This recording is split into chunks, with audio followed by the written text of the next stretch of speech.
Doctor संपदा मुंडे यांचा जो अत्यंत संशयास्पद मृत्यू आहे, ज्याच्या संबंधाने अनेक प्रश्न आपले आहेत, या प्रश्नांवर आपली जी काही मांडणी आहे त्या मांडणीत आपण वारंवार आपला कन्सर्न स्पष्ट केलेला आहे की चौकशीच्या कक्षेत आम्हाला 6 नावं हवी आहेत। आपल्याला ज्या पद्धतीने एका आपल्या मुलीवर जे शिंतोडे उडवायचा प्रयत्न झाला आणि त्याचे अनेक व्हिडिओज यूट्यूब चॅनलवर चालवले गेले, त्या संबंधाने DYSP खांबेजींनी आता एक आपल्याला असं सांगितलं की ते त्यांच्याकडून पत्र देत आहेत। त्यांना दिसू द्या की दादा, ते त्यांच्याकडून पत्र देत आहेत, ते गुगलला पत्र देत आहेत आणि यूट्यूबला पत्र देत आहेत की ज्या देत आहेत सर, त्या पत्रावरून तो जो सगळा आक्षेपार्ह कंटेंट आहे तो सगळा कंटेंट पब्लिक डोमेनमधनं काढला जाईल, त्याच्यातला एकही कंटेंट शिल्लक राहणार नाही। एक दुसरं असं की आपण येऊन त्यांच्याकडे जो जबाब आपल्याला ज्या गोष्टी माहीत आहेत आणि ज्या आपल्याकडे तपशील आहेत त्याच्यासह आणि आपला वकील एक सोबत ठेवून, एकट्याने नाही, आपला एक वकील, आमचा एक वकील आपल्यासोबत राहील, आपला एक वकील सोबत ठेवून प्रमोदचा जबाब नोंदवला जाईल। याच्या उपर आपण आपल्या ज्या वेगळ्या लिगल ॲक्शन आहेत, ज्या ज्युडिशियल आहेत त्या ज्युडिशियल करू, त्या प्रमोदला व्यवस्थित कळतील। आत्ता इथे त्यांच्या अधिकार कक्षेतल्या ज्या 2-3 गोष्टी आहेत त्या 2-3 गोष्टी त्यांनी मान्य केलेल्या आहेत। ज्या 2 महत्त्वाच्या आहेत ती SITच्या संबंधाने, ती त्यांच्या अधिकार कक्षेतली बाब नाही आहे, त्याच्या संबंधाने जसे आता आपण आत्ता इथे बसलोय अगदी त्या पद्धतीने आपण एकदा CM सोबत बसूया, CMला एकदा बोलूया की तुम्ही नेमकं काय ठरवलेलं आहे ते, आणि दुसरं आपण DCM अजितदादांच्याकडे एकदा जाऊया की ज्यांनी हे शिंतोडे उडवायचा प्रयत्न केला त्यांच्यावर आपण काय ॲक्शन घेणार आहात। ह्या 2 पुढचे टप्पे आपण करूया। इथे आता आपल्याला जे गोष्ट हवी होती ज्या बाबींवर, is it clear, agree with मी?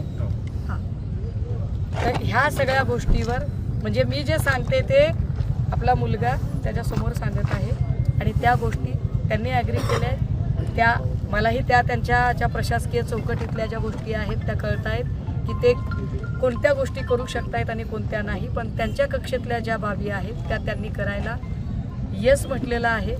जो मधला जो एक डेडलॉक होता तो कदाचित त्यांचा तुटलेला आहे, त्यामुळे आम्हालाही काही तुम्हाला त्रास देणे किंवा विनाकारण लॉ अँड ऑर्डरचा प्रश्न निर्माण करणे हे आमच्याही काही याच्यात नाही आहे। अपेक्षा ही असेल की इथून पुढचा तपास आपण व्यवस्थित कराल, अर्थात तो तपास ज्युडिशियलकडे जावा यासाठी आम्ही आमचे वेगळे प्रयत्न अजून चालू जावा। जबाबामध्ये जर त्यांनी सांगितलं तर आम्ही ते रेकॉर्डवरती घेऊ। तुमचं असं म्हणणं आहे की जे 4 पानी पत्र लिहिलेलं आहे त्याला सुसाईड नोट म्हणून कन्सिडर करा आणि थेट आरोपी करा। नातेवाईकांचा जबाब महत्त्वाचा असतो, पण त्याहीपेक्षा ज्याचा जीव गेलाय त्याचा मृत्यूपूर्व जबाब अधिक महत्त्वाचा आहे आणि मृत्यूपूर्व जबाबामध्ये स्पष्टपणे 6 नावं मेन्शन केलेली आहेत।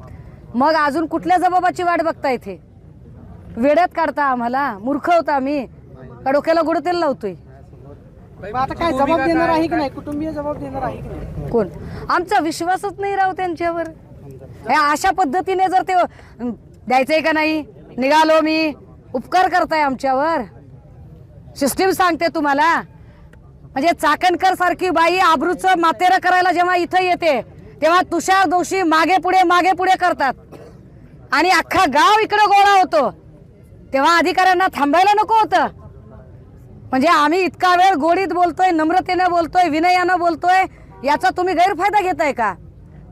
तुम्ही इथं बसणार आहात, तुमची पुढची भूमिका काय असेल? बघू दादा, मी किती वेळ इथं बसणार आहे याचं उत्तर आता उत्तर सभेने द्यावं। 6 वाजता उत्तर भेटलं तर रणजित निंबाळकरांच्या उत्तराची अपेक्षा, त्यांच्याकडे जावं लागेल मला, ते मोठे आहेत ना, त्यांच्या दारात जाऊन बसावं का मी?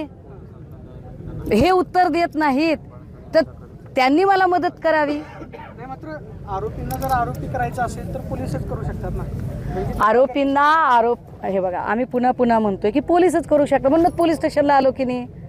राजकारण करायचं असतं तर आम्ही चौकात सभा केल्या असत्या की नाही? आम्ही इथं का बसलोय, का एवढं ऊन डोक्यावर घेतलं? आम्हाला न्याय पाहिजे म्हणून घेतलं। त्यांना ऐकायचं नसेल तर आम्ही काय करायचं? 6 लोकांना आरोपपत्रांचं काय करणार आहात याच्यावर ज्या पद्धतीने DYSP बोलतात तर DYSPचं एकूण जर देहबोली बघितली तर ते बिचारे किती प्रेशराइज्ड आहेत ते लक्षात येतं. मी त्यांना सांगितलंय आज जा, हवं तर एकांतात बोला, तुषार दोशींशी बोला, काय ते इथून हलणार आहे का नाही? तुम्ही काय उत्तर द्यायचं? नाही DYSP साहेबांचा आम्ही सन्मान करतो. अडचण अशी आहे की आपण त्यांना साधी मागणी आहे आमची. ते म्हणाले की SIT वगैरे विषय माझ्या हातात नाही. मी समजू शकते त्यांच्या हातात नाही. ते म्हणाले की चाकणकर जयकुमार गोरेला मी नोटीस काढू शकत नाही. मी समजू शकते. आता ते म्हणजे हे कुणीच नोटीस काढू शकत नाहीत आणि ते आमदार खासदार आहेत म्हणजे ते चौखर उधळू शकतात असा त्याचा दुसरा अर्थ झाला. ज्या अर्थी ते चौखर उधळू शकतात ते आमदार खासदार आहेत म्हणून आणि त्यांना कुणीच नोटीस काढू शकत नाही. मी त्यांना असं म्हणते की 6 लोकांवर तुम्ही आरोपपत्र का दाखल करत नाही. ते म्हणतात की तपास झाल्यावर. तपास कोण करणार तर ते करणार. माझं म्हणणं आहे की मुळात आमचा डिपार्टमेंटवर विश्वासच नाही आहे. ज्या पद्धतीने आत्ता DYSP साहेबांचा एकूण जो ॲटिट्यूड होता तो बघता DYSP साहेब आमच्याकडे इथे येऊन उपकार करत होते आणि DYSP साहेबांना ते सांगायचं होतं की घ्यायचं असेल तर घ्या निवेदन, नाही तर चाललो बघा मी. म्हणजे अक्षरशः आम्ही निवेदन न देता उचलून घेऊन गेले ते निवेदन. हे फार विशेष आहे. ते उचलून घेऊन गेले त्यांच्याच मनाने. याचा अर्थ काय दहशत असू शकते. मला एवढा वेळ मी काहीच बोलले नव्हते, पण आता माध्यमांच्या वतीने हवं तर हे बूम उचला आणि रणजित नाईक निंबाळकरांच्या घरी जा. ते असं म्हणाले की 6 वाजता मी उत्तर सभा देणार आहे. मला एकच उत्तर पाहिजे. उत्तर द्यायचे का त्यांना? मला त्यांच्याकडून उत्तर पाहिजे की काय आमच्या लेकराला न्याय देण्यासाठी तुम्ही सोबत थांबणार आहात का? तुम्ही येणार आहात का इथं? या 6 लोकांवर आरोपपत्र दाखल होण्यासाठी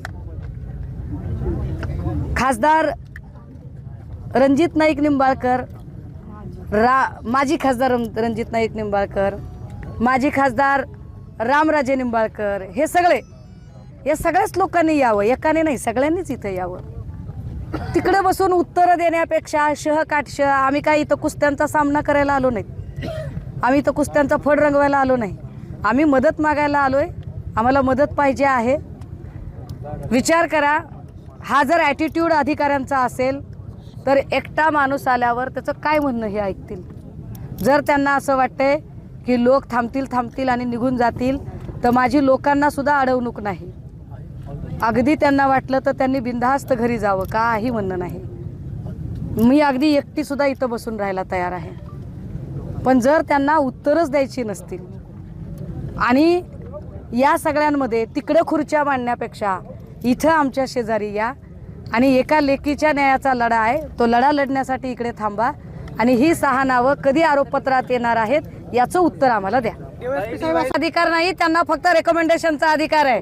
शेंड्यावर शहाणं होऊ नये. त्यांनी उगाच वासरात होंडीगाय शहाणी होऊन बोलू नये. त्यांच्या अधिकार कक्षा अत्यंत छोट्या आहेत. एखाद्या बाईचा आबरूचं मातेरं करायला येते काय ती इथं? तुम्ही आता मग त्यांच्याकडे काय भूमिका मांडणार आहात का? म्हणजे महिला आयोगाच्या अध्यक्षा म्हणून त्यांनी जी प्रतिक्रिया व्यक्त केली आहे त्याच्यावरती तुमची भूमिका काय? आम्ही सांगितले अजितदादांना भूमिका. कुठली आमची बाजू ऐकून न घेता सरळ त्यांनी आरोपींना समर्थन दर्शवलं आहे, याचा आम्ही धिक्कार करतो.